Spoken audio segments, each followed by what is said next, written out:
Well, hey everyone, welcome to this episode of the podcast. I'm Aaron Lee. If you didn't know that, I'm so excited that you're here. If you can't tell, if you've been listening to the podcast, there's something new, something fresh. I have a video camera in front of me. I heard about this really awesome thing called YouTube. Yeah, it apparently is a new site that people use to post videos on, and people can comment on it, they can share it, they can like it. And you can have this thing called a channel. I think it's like real old school, like TV-esque, and you can subscribe to a channel and people can follow what you're doing. That's a pretty cool thing.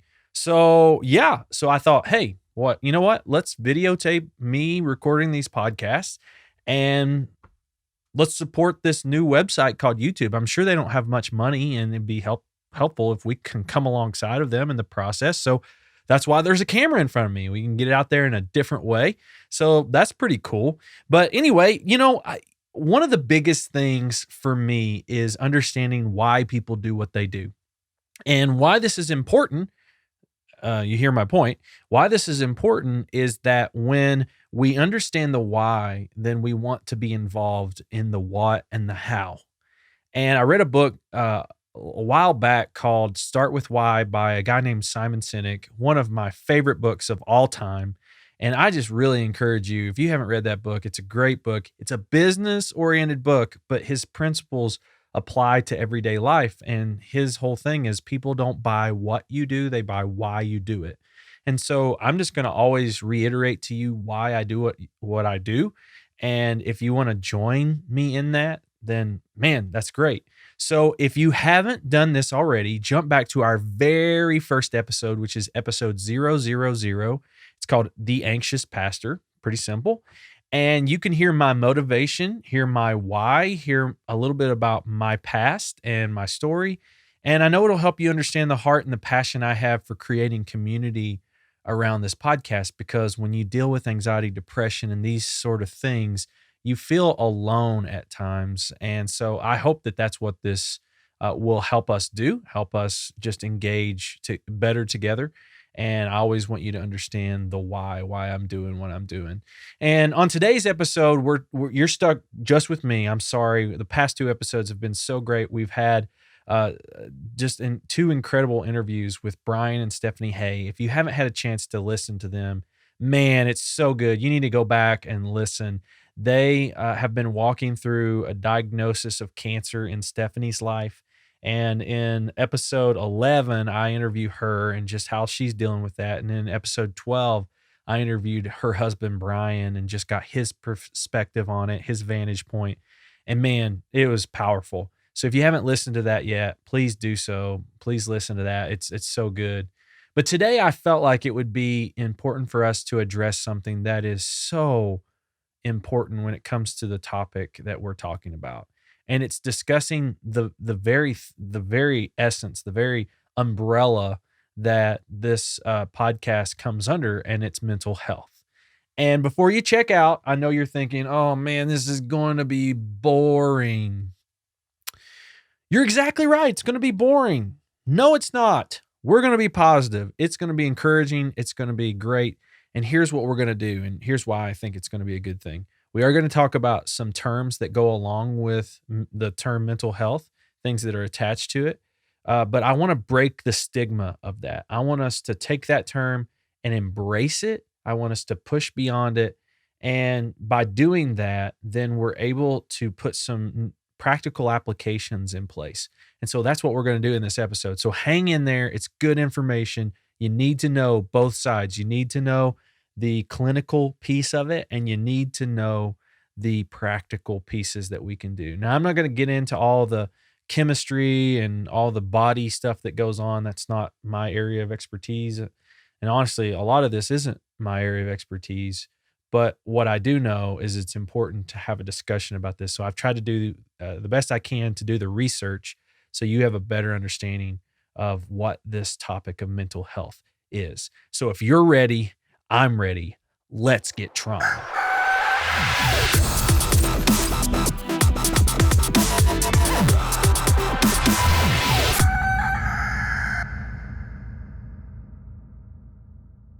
We could go back thousands of years and see the lack of understanding for people who struggle with mental health. Heck, in ancient times, if you had a headache, they thought you had an evil demon living inside of you or some sort of spirit living inside of you. And it just reminds me of the stigma that comes along with the topic of mental health. It just reminds me that we don't really understand things, and because we don't understand them, we fear them. I don't know about you, but if it's a demographic that we don't understand, then a lot of times we avoid. Or if it's a lifestyle that we don't agree with, we avoid. And it's usually because we're uncomfortable. And I think this is exactly what happens with the topic of mental health. When we deal with it, we say, I don't really want to talk about that. That's weird. Or for those of us who struggle with mental health, we think, oh, well, nobody wants to talk about this, so I'm ashamed to talk about it. I don't want them to know what I'm dealing with. But you can't ignore something that 40 million people in the US deal with on a regular basis. 40 million people. Did you know that it's believed that Abraham Lincoln struggled with depression? And if you do some research, you'll see that all throughout his life, he was described as melancholy. So if you don't know what the word melancholy means, let me first tell you what it's not. It's not a melon, and it's not a form of cauliflower. Who would have known that it wasn't a food related thing? But I just wanted to clear that up if you weren't sure. Melancholy is a deep sadness. It's this feeling of sadness with no rhyme or reason. Now, I imagine President Lincoln had plenty to be depressed about when he was in office. I mean, he came into office, he had lost a child. His wife struggled with what we believe to be bipolar disorder, which is also a mental health issue. And the country was right in the middle of a civil war. I think the guy had the right to be a little sad. But if you look at who Lincoln was, you'll see that he dealt with this for a long time, that his melancholy had already taken up shop even before he became president. At one point in his life, his friends took away anything sharp and locked him in a room because they were afraid he was going to hurt himself. I mean, that's crazy. I tell you all of this because Lincoln is viewed as this towering heroic figure in our history. But even towering heroic figures are human. Even these heroes carry baggage. I think if one of our greatest presidents dealt with a mental health issue, then we have the obligation to have a vulnerable discussion about it. Now, I think it's important for us to define some of the terms that get tagged along with the phrase mental health or the term mental health. And I'm going to talk mostly about anxiety and depression. Now, there's more to it, but I'll mention that in a minute. So if I were to ask you, what's the difference between anxiety and depression? How would you respond? Could you tell me the difference between anxiety and depression? These two words, I think, get interchanged a lot. A lot of people think they're the same thing, but imagine this for a moment. Let's use this illustration. Imagine for a moment that you're standing on a car lot looking at two identical cars. There's only one difference. The difference is that they're two different colors. One's red and one's blue. The look is the same. The features are the same. The model is the same. They both have those heated seats that you love in the wintertime, but technically they aren't identical. Why are they not identical? The color. Anxiety and depression, they're the same car. You can think that the model is mental health, but the colors represent anxiety and depression. One's red, one's blue. And when you think about this further, you realize that those cars can be driven different ways. They do different things. So they're technically not the same thing. So anxiety is this feeling of persistent worry, this feeling of fear, especially in situations where it's really not threatening to you, but you feel threatened.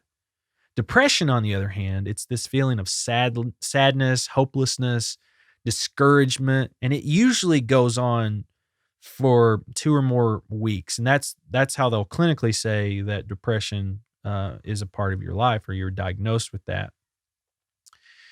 But, like anybody, I think I think if we stub our toe or we do something that hurts us or whatever, we all deal with some sort of sadness or some sort of depression. That's not what I'm talking about. Those are different things.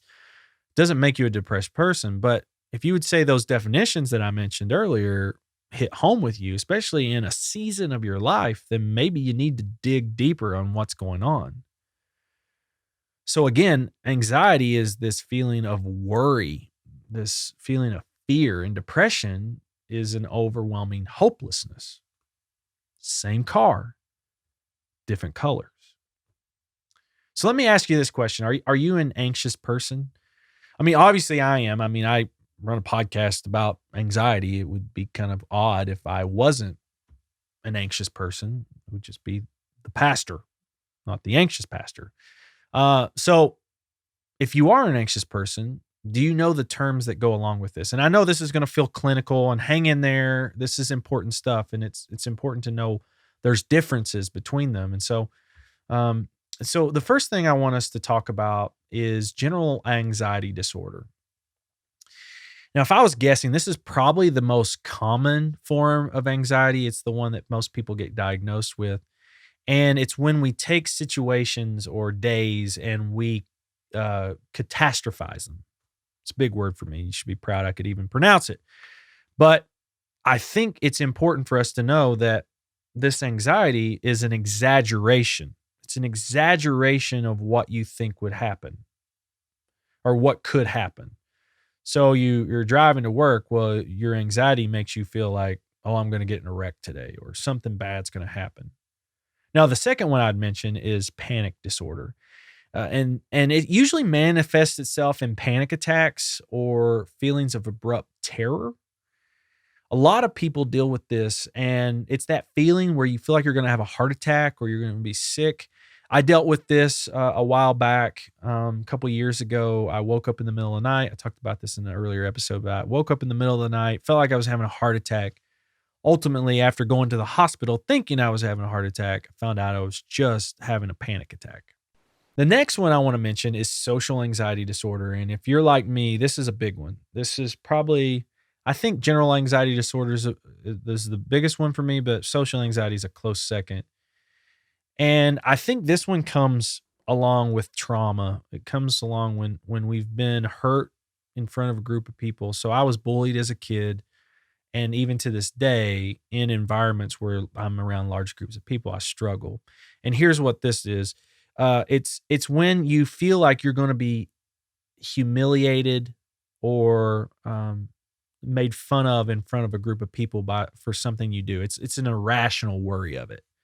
So you fear that something you say or something you do is going to end up humiliating you.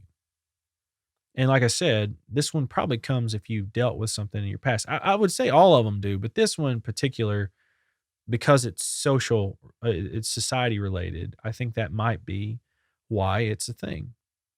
Now, there's other types of anxiety disorders like agoraphobia, separation anxiety, and select mutism, all of which are real things. They all stigmas that are attached to them. They may not be the most common terms that we use, but they're all real things. And I have to say, it is so mind-blowing to me that we look at these struggles and we chalk them up as taboo or weird or not real in a society that so many people deal with it. The World Health Organization says that 1 in 13 people globally suffer from anxiety. Let's think about that for a second. You see 13 people driving a mile away from your house, unless you live in the middle of nowhere. But they're talking 1 in 13 people globally deal with this issue. That's crazy. And I can't believe that we would sit here and say it's not a real issue. It's not a real thing. Suck it up, get over it. That's messed up. Now, depression, on the other hand, I want to talk about this for a minute, and this is really important to me. I'm a believer in Jesus. I'm a believer in the Bible, and I believe that we were created for Jesus and by Jesus. We used to walk with the Lord in the garden. So if you go back to Genesis, the first book in the Bible, you'll find that we had this relationship with the Lord where we walked with him on a regular basis. But at some point, we chose to sin. And when we chose to sin, the relationship stopped being about our relationship with the Lord, and it started to be about our relationship with ourselves. And I believe that what has happened is that every day we all yearn to be back in the garden with the Lord. Every day we want that relationship, but we don't know that that's what it is. We all feel this void. We all feel this grief, this pain, this broken world that we live in. And we think something's missing. This isn't right. Because our relationship got broken with the Lord, it also got broken with each other. So we've lost connection with one another. We've lost relationships with one another because our relationship is with ourselves. That's why having a good relationship feels so right, because it's the way it's meant to be. We're meant to be in community. Now, I want to say this. I'm sure that there's a few people listening that don't believe in Jesus, or maybe you just aren't there yet with this topic. Let me encourage you for a second. If you're willing, go grab a Bible and go read the first chapter 1 through 3 of Genesis. And what I want to challenge you to do is look at the way things were and then what happened after. Because it's pretty clear to me that it was once this beautiful thing, and then everything breaks loose when we sinned. I believe every day of our lives is us trying to get back there. We want heaven. We want to be in heaven where things are perfect. But the reality is that we live in a sinful world, and this side of heaven, things aren't going to be perfect. I say all that because I can't not. I believe this stuff. I believe it with my whole heart. And I also know that Jesus loves you. Whether you know it or believe it, or even believe he's real, Jesus loves you. And I need to say a couple of other things on this topic. Many people are angry with the church. Many people are struggling with how they view this reality of the world we live in. But don't take it out on Jesus. Don't take it out on who he is. Don't think that just because these broken people act this way, that that's who he is. Because I think all of us deal with this depression, this grief, this hurt. And when we can realize that it's what we're longing for is to be with Jesus, then we realize that maybe the things we see in this world aren't because of Jesus, they're because of us. They're because we've chosen to make the wrong decisions, to have that relationship with ourselves. So to hear a little more about depression, I would encourage you to listen to episode 6. It's anxious and depressed. I talk a little more about my depression that I dealt with, and I still deal with in some cases, but I also give you some practical things that would help and that I believe would be an encouragement to you and to me. So check that out, episode 6, Anxious and Depressed. You know, there's many other forms of mental health, like bipolar disorder. I mentioned that earlier, and schizophrenia. And I'd encourage you to do your own research on these. I think they're such important topics. They're equally important. To mental health as well. But I feel most comfortable sharing about anxiety and depression because it's something I deal with. And I've told you many times before, I'm not a psychiatrist. I'm not a counselor.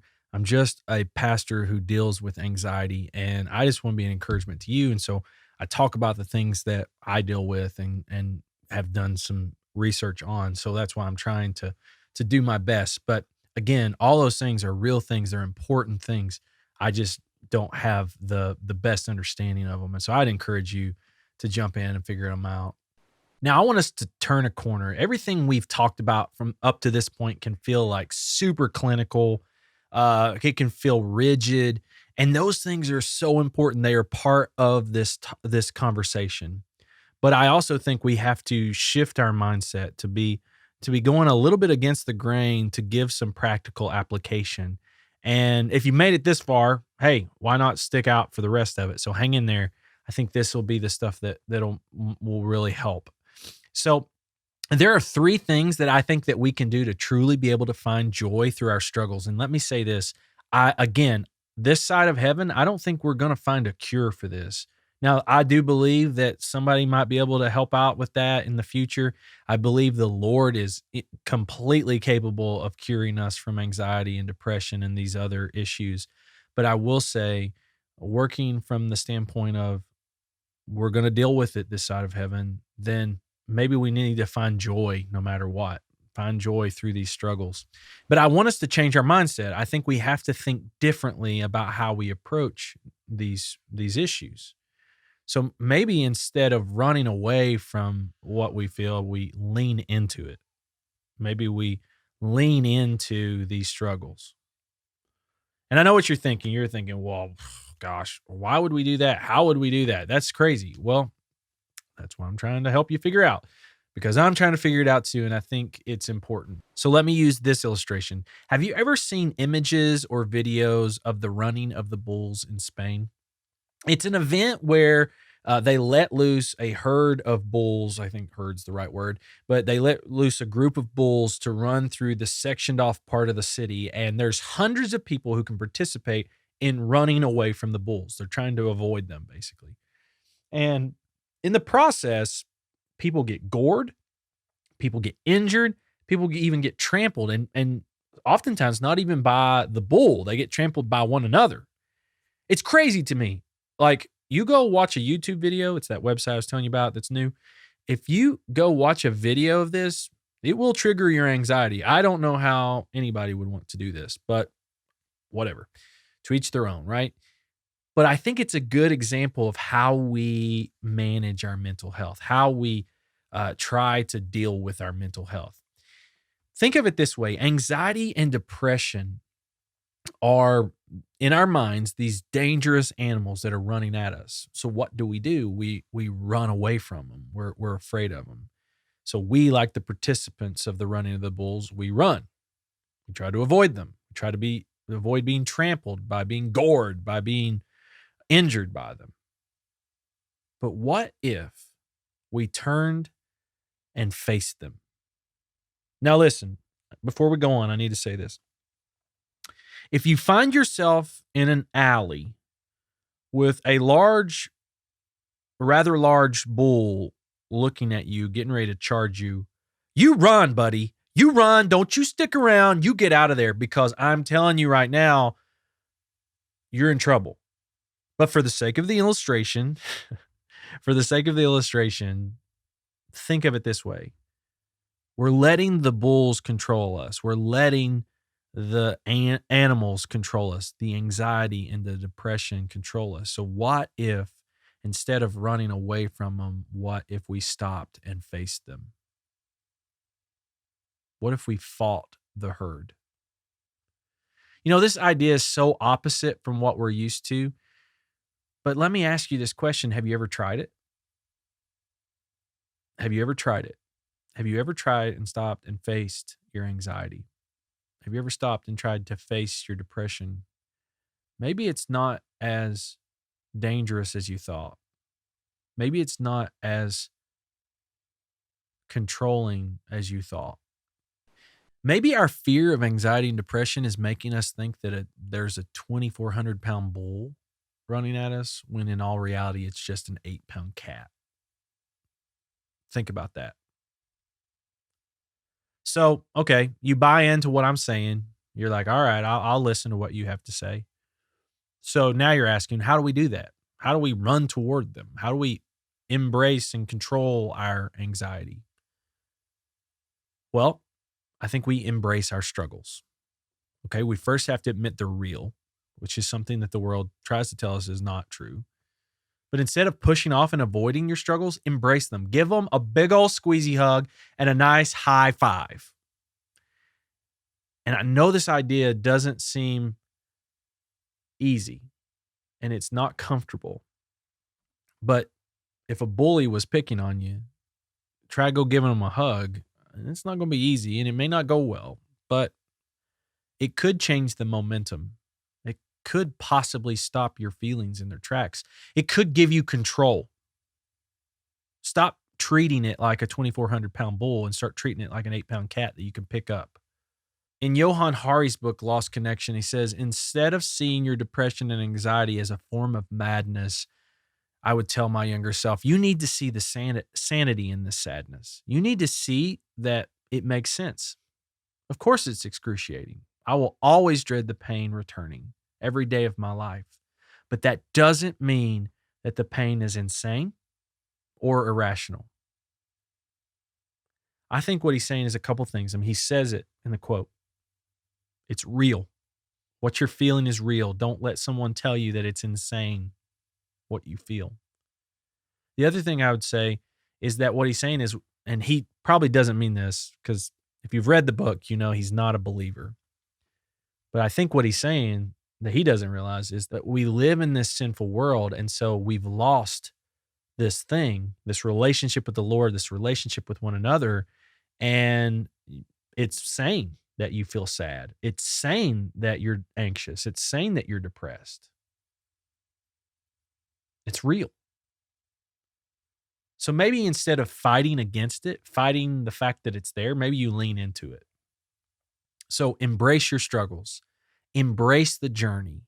Refinement through this might just make you a new person. Imagine that. That's so cool. It's not comfortable, but it is required. Secondly, we have to live authentically. That term, I don't think we really understand the power of it. See, when we embrace our struggles, it requires us to be authentic, to live more authentic. Essentially, we share with the world what we're feeling. Let our lives match up with what we're feeling. Now, this isn't an opportunity for you to air out your dirty laundry, but it is a chance for you to share your heart. If you're hurting, it's okay. It's okay to hurt. It's okay to be in pain. It's real. If you're having a good day, that's great. Tell somebody about it.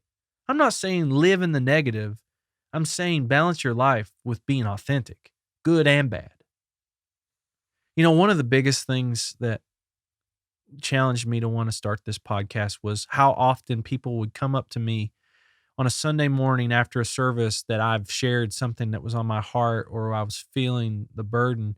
And they would say to me, "Oh, it's good to hear you say that because I thought you were perfect." If they only knew how imperfect I am, how much I struggle with my insecurities, how often I hate myself for the things I think and the things I say, they would know that what they're saying is wrong. I want to be authentic. I want to be real. I feel that it's the calling for my life because I don't think we do it enough. And especially in the church, we convince people that they have to hide. And I'm sorry, that is not true. Jesus never would have wanted us to be like that. So when we live out authenticity, we're able to live in community. And authenticity, it does this amazing thing. It takes our feelings on the inside and lines them up with our actions on the outside. But for too often, we've let our feelings be on the inside and our actions do not reflect what's going on the inside. You're going to hear the phrases be real and live authentic from me quite a bit. And that's because I believe those words can change the world. I really do. I really do. If we could stop faking it, stop acting like everything's great, then we could relate to one another better. We could even walk through struggles together. Imagine that. Seems like such a foreign concept, but it could do so much good. Which leads me to the last thing. We have to push for community. Now, I harp on this a lot, and a lot of people probably are like, ugh, again? Yes, again. And the reason for that is because I've seen firsthand what community can do to change lives. Not every community does it right, but community can change lives when we embrace one another. Imagine you have a 150-pound freezer in your basement.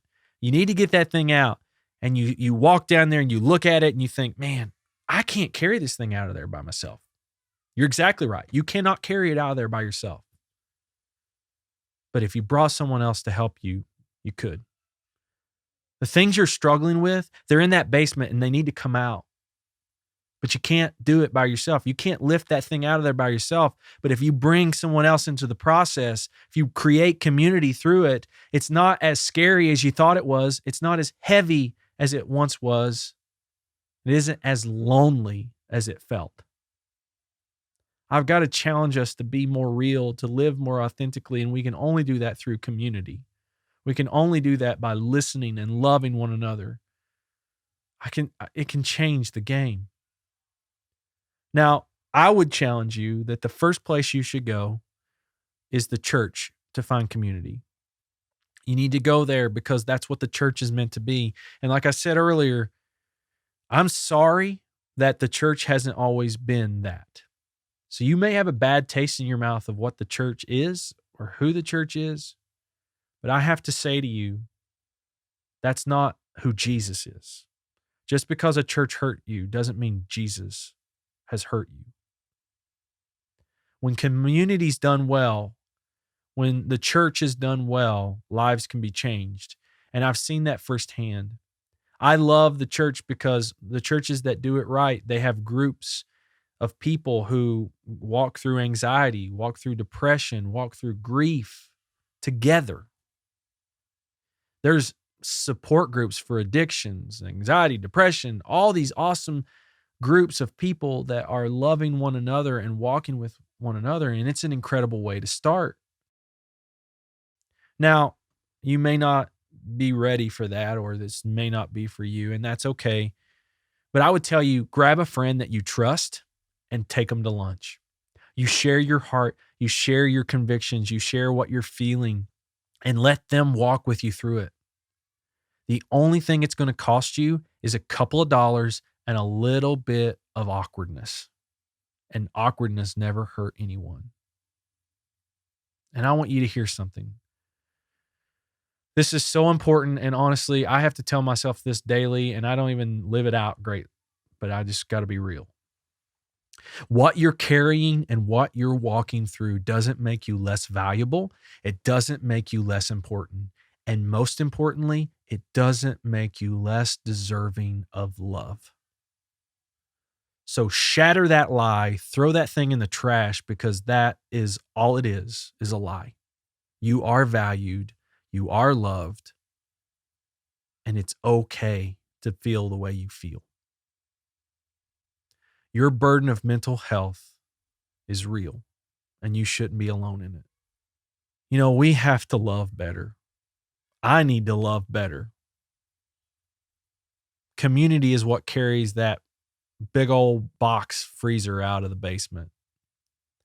That feeling of pain and hurt out of the basement. So if we're not loving one another, if we're not listening to one another, we sure as heck shouldn't and can't be walking with one another. So again, let's love, let's listen, and let's walk with one another. That's what changes the world. And we do that by being real and living authentically. Now, as we wrap up this episode, I just want to continue this community thought. We have this group on Facebook that we created when we started the podcast called the Anxious Pastor Community. You may have heard me talk about it, and it's such a powerful tool. It's been amazing to me to see how it's being used in different ways, even ways I never thought possible. I just said, hey, let's create this group and see how it goes. And I've seen firsthand people share specific struggles that they're walking through.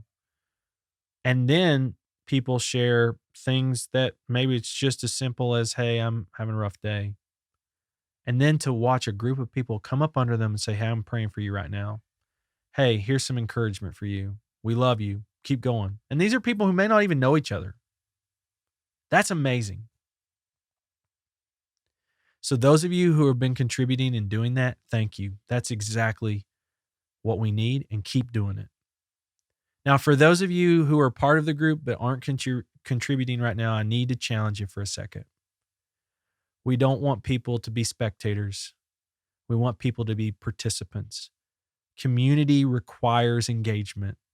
So please don't be afraid to share what you're struggling with, or just jump in with these people and pray for the people that are sharing. We've got to bring this stuff to the light.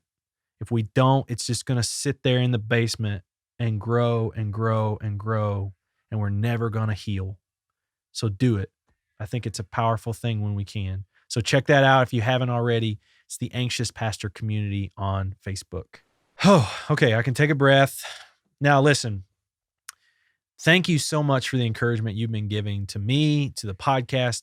So if you can help continue that, and not so much encouraging me, but pushing it out and sharing it with other people. If you see or talk to someone who's having a rough time with anxiety or depression or just this whole thing of life, man, share the podcast. That would be so helpful.